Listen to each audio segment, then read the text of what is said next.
தாய் தமிழ் உறவுகளுக்கு சுரேஷ் பாபுவின் அன்பு வணக்கங்கள்.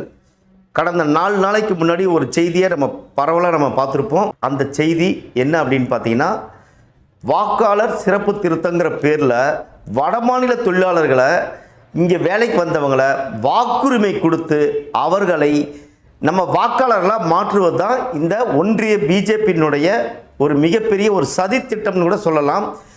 ஏற்கனவே நம்ம ஈழத்தில் இருந்த இடத்த இழந்துட்டு நிற்கிறோம். கூடிய விரைவில் இதே போக்கு போச்சு அப்படின்னா நம்ம வாழ்கிற இந்த தமிழ்நாட்டையும் நம்ம இழந்துட்டு நிற்கக்கூடிய சூழலுக்கு தான் இந்த ஆட்சியாளர்கள் வழிவகுத்திருக்காங்க. பீகாரில் சமீபத்தில் சட்டப்பேரவை தேர்தலுக்காக வாக்காளர் திருத்தங்கள்லாம் பண்ணியிருக்காங்க. அதில் 36 லட்சம் வாக்காளர்களை நீக்கிட்டு புதுசாக சேர்த்திருக்காங்க. அந்த 36 லட்சம் வாக்காளர்களுக்கு நீக்கி என்ன சொல்கிறாங்க அப்படின்னு பார்த்தீங்கன்னா, அவங்க எந்தெந்த பகுதியில் இப்போ இருக்கிறாங்களோ அங்கேயே அவங்களுக்கு வாக்குரிமை தரப்படும் அப்படின்னு. இப்போ நம்ம தமிழ்நாட்டில் கிட்டத்தட்ட 8.5 கோடி பேர் மக்கள் இருக்காங்க. அதில் 2 கோடி பேர் வடமாநில தொழிலாளர்கள் இருக்காங்க. இப்போ இந்த 2 கோடி பேரும் வாக்காளர்களாக மாற்றிட்டாங்க அப்படின்னா நாம் கூடிய விரைவில் மூட்டை முடிச்செல்லாம் கட்டிக்கிட்டு எங்கேயோ ஒரு பக்கம் அகதியாக போக வேண்டிய சூழலுக்கு தான் உருவாக்குறாங்க. கடந்த 1956ஆம் ஆண்டு மொழிவாரியாக மாநிலங்கள் பிரிக்கப்பட்டன. அந்த மொழிவாரி மாநிலங்கள் அந்தந்த மொழி பேசக்கூடிய அந்த கலாச்சாரம் பண்பாடு சார்ந்து அவங்கள பிரித்தாங்க. நம்ம தமிழ் மொழியவே இப்போ நம்ம காக்கிறதுக்கு முடியாமல் தமிழ்நாட்டில் மிகப்பெரிய ஒரு போராட்டங்களில் பெயர் பலகை தமிழ் எழுதுங்கிற சூழலில் இருக்கும்போது வடமாநில தொழிலாளர்கள் இப்போ நிறைய பேர் கிட்டத்தட்ட 2 கோடி பேர் உள்ளே வந்துட்டான். இப்போ நம்ம தமிழ்நாடை சுற்றி எங்கே பார்த்தாலும் மாற்று மொழிகள் ஹிந்தியை ஆதிக்கமாக இருக்கக்கூடிய சூழலில் நம்ம இப்போ இருந்துட்டு இருக்கிற இந்த டைமில் ஏற்கனவே ஹிந்தி வேண்டாம் வேண்டாம் நம்ம சொல்லிட்டு இருக்கிற டைமில் நாங்கள் ஹிந்திக்காரனே உள்ளே கொண்டாடுவோம் என்ன பண்ணுவேன் அப்படிங்கிற ஒரு ரேஞ்சுக்கு தான் இந்த ஒன்றிய பாஜக அரசு திட்டமிட்டு ஒரு சதியை செஞ்சிட்ருக்கு. புதிய வாக்காளர்களை இங்கே உருவாக்க போகிறாங்க. இப்போ நம்ம திருப்பூரில் கிட்டத்தட்ட ஒரு 10 லட்சம் பேர் இருக்காங்க அப்படின்னா அதில் 2 லட்சம் பேர் இப்போ வடமாநில தொழிலாளர்கள். அவர்களுக்கு வாக்குரிமை கொடுத்தா அவர்கள் யாருக்கு வாக்கு போடுவான்? அவனுக்கு யார் இந்த தமிழ்நாட்டில் இருக்கிற இந்த கட்சிகளை பற்றி தெரியுமா? நம்மளுடைய பண்பாடு தெரியுமா? நம்மளுடைய கலாச்சாரம் தெரியுமா? அவனுக்கு தெரிஞ்சதெல்லாம் 2 சின்னம் தான் தெரியும்.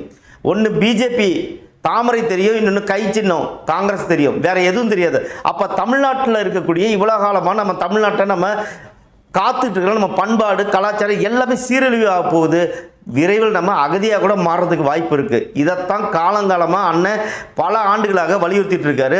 இன்னர் லைன் பர்மிட் கொண்டாங்க, உள் அனுமதி சீட்டை கொண்டாங்க, வேலைக்கு யார் வேணாலும் வாங்க, வந்தீங்கன்னா வேலை முடிஞ்சால் போகிற மாதிரி இருக்கணும், நீ எங்கேருந்து வர எவ்வளோ நாள் இங்கே இருப்ப அப்படிங்கிற ஒரு விளக்கத்தை கொடுத்துட்டு இங்கே இருன்னு நம்ம சொன்னோம்.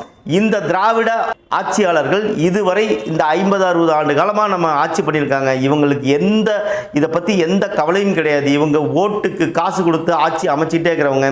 இந்த தமிழ்நாடு என்னவா ஆக போகுதுங்கிற பற்றி எந்த துளியும் கவலை இல்லாமல் இருக்கிறாங்க.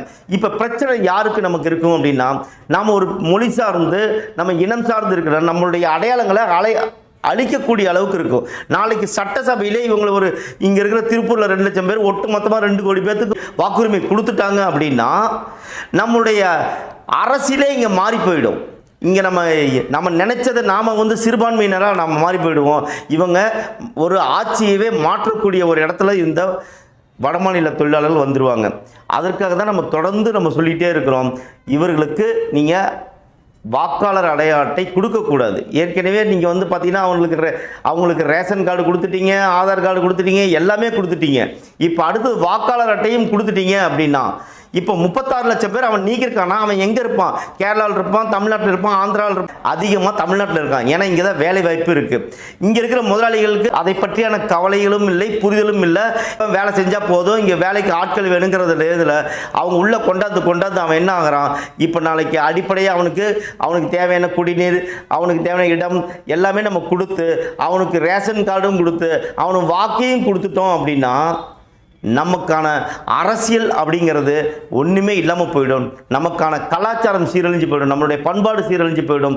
நமக்கான தேவைகளை நாமளே போராடி தான் பெற வேண்டிய சூழல் இருக்கும். நாளைக்கு சட்டசபையிலே ஒரு 10-15 பேர் இருப்பாங்க, வடமாநிலத்தில் சேர்ந்தவங்க இருப்பாங்க. அந்த சூழல் தான் இப்போ இந்த திராவிட கழகங்கள் உருவாக்கிட்டு இருக்கு.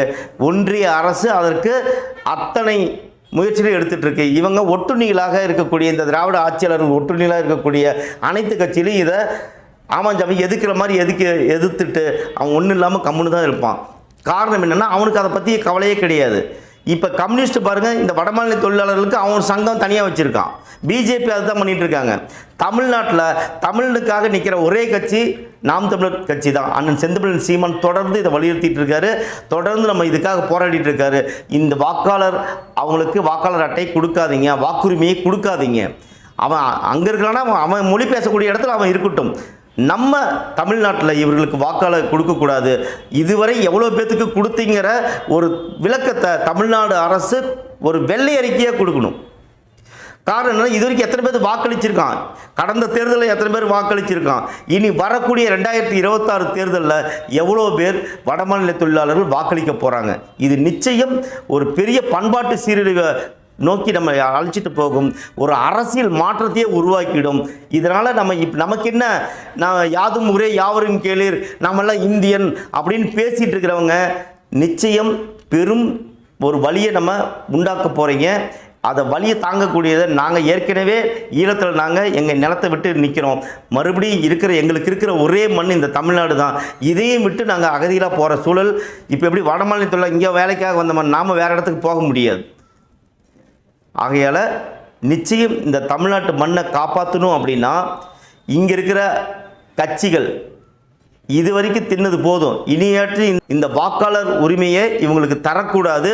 அதற்கான முழு முயற்சியும் அனைத்து கட்சிகளும் எடுக்கணும். குறிப்பாக நாம் தமிழர் கட்சி இதுக்கு மிகப்பெரிய போராட்டத்தை முன்னெடுக்கும். அண்ணன் கடந்த 1ஆம் தேதி இதுக்கு ஒரு மிகப்பெரிய ஒரு அறிக்கையை ஒன்று கொடுத்துருக்காரு. இது எந்த காலத்திலும் அனுமதிக்க முடியாது. இதற்கு மிகப்பெரிய போராட்டங்களை நாம் தமிழர் கட்சி முன்னெடுக்கும் அப்படின்னு அண்ணன் செந்தமிழன் சீமான் சொல்லியிருக்காரு. நிச்சயம் ஒவ்வொரு தமிழனும் இதை நம்ம ஒரு கடமையாக நினச்சி இதை வரவிடாமல் தடுக்கணும். அவர்களுக்கு வாக்குரிமை எந்த காலத்திலையும் கொடுக்கக்கூடாது. நம்ம தொழிற்சாலையிலே தொழிலில் வேலை செய்கிறவனுக்கு 90% தமிழர்களுக்கு தான் கொடுக்கணும்னு சொல்கிறோம்.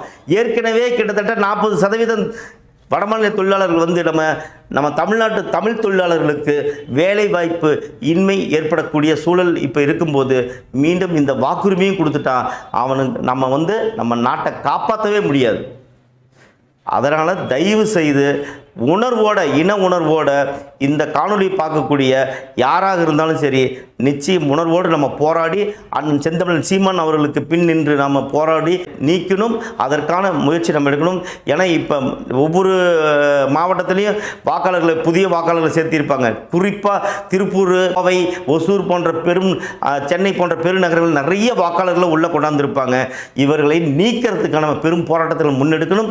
அதற்கு நாம் தமிழர் கட்சி அண்ணன் செந்தமிழன் சீமான் அவர்களுடைய தலைமையில் எடுக்கக்கூடிய போராட்டங்களுக்கு நம்ம துணை நின்று வடமாநில தொழிலாளர்களை வாக்காளர்களாக மாற்றும் முயற்சியை அடியோடு நம்ம எடுக்கணுங்கிறத சொல்லி இந்த காணொலி நிறைவு செய்கிறேன். நன்றி, வணக்கம்.